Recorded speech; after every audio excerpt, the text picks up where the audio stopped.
এক টুকরো তিমি মাছের বমির দাম হচ্ছে 1 কোটি টাকার চাইতেও বেশি।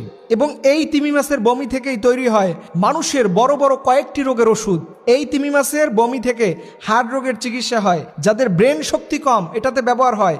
সর্বোপরি যৌন শক্তি বৃদ্ধি করতে এই তিমি মাছের ভূমিকা সবচাইতে বেশি, যাকে ইংরেজিতে বলা হয় আম্বারগ্রিস।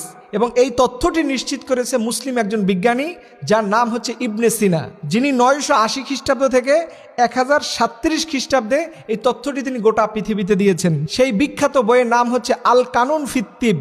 এই বইয়ের মধ্যে আপনি এই তথ্যগুলো পাবেন। দেখেন আল্লাহ পাকের কি সুনিপুণ কৌশল। তিমি মাছের বমি, যেই বমির নাম শুনলে মানুষ স্বাভাবিকভাবে খুব অস্বস্তি বোধ করে, সেইখানে তিমি মাছের বমি পৃথিবীর সবচাইতে দামিও কয়েকটা উপাদানের মধ্যে একটা হচ্ছে এই তিমি মাছের বমি। আল্লাহ বলছে, গোলাম সুনাল্লাহিল্লাযী আতকানা কুল্লা শাই, আমার নিখুঁত পরিকল্পনাকে তুমি কি অস্বীকার করতে পারবা? আমার এমন কোনো একটা বিষয় আছে যেখানে তুমি তোমার জ্ঞানের কলম দিয়ে বিতর্কিত করতে পারবা? আমার সুনিপুণ শিক্ষা থেকে তুমি কি কখনো ভুল প্রমাণ করতে পারবা?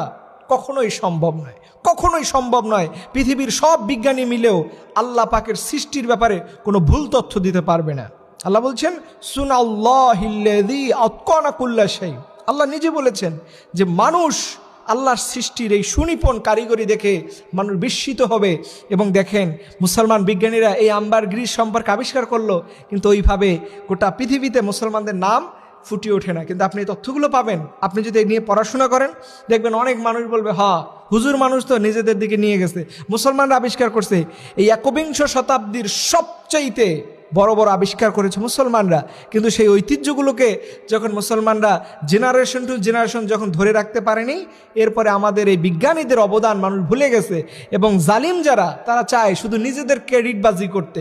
কিন্তু আল্লাহ সুবহানাহু ওয়া তাআলা গোটা পৃথিবীর মধ্যেই তিনি মুসলমানদেরকে সম্পদ দিয়েছেন, সুবহানাল্লাহি ওয়া বিহামদি। এর জন্য আমি আপনাদেরকে বলি, সবসময় আল্লাহ পাকের কুদরত, সৃষ্টি, এটা নিয়ে গবেষণা করবেন।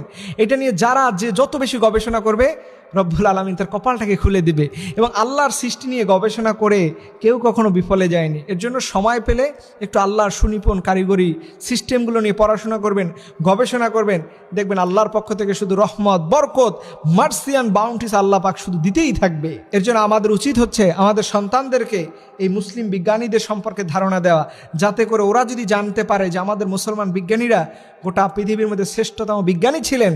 এই তথ্যগুলো যখনই ওরা শুনতে পারবে, যখনই ওরা জানতে পারবে, দেখবেন নিশ্চিত আমাদের সন্তানগুলো, আমাদের ছেলেপেলেগুলো আগামীর বাংলাদেশের ইবনে সিনা হবে, আগামীর বাংলাদেশে ওমর খৈয়াম হবে, হাফিজ হবে। এরকম গোটা পৃথিবীর বিখ্যাত মানুষ তৈরি হবে। আল্লাহ রাব্বুল আলামিন যেন আমাদের সবাইকে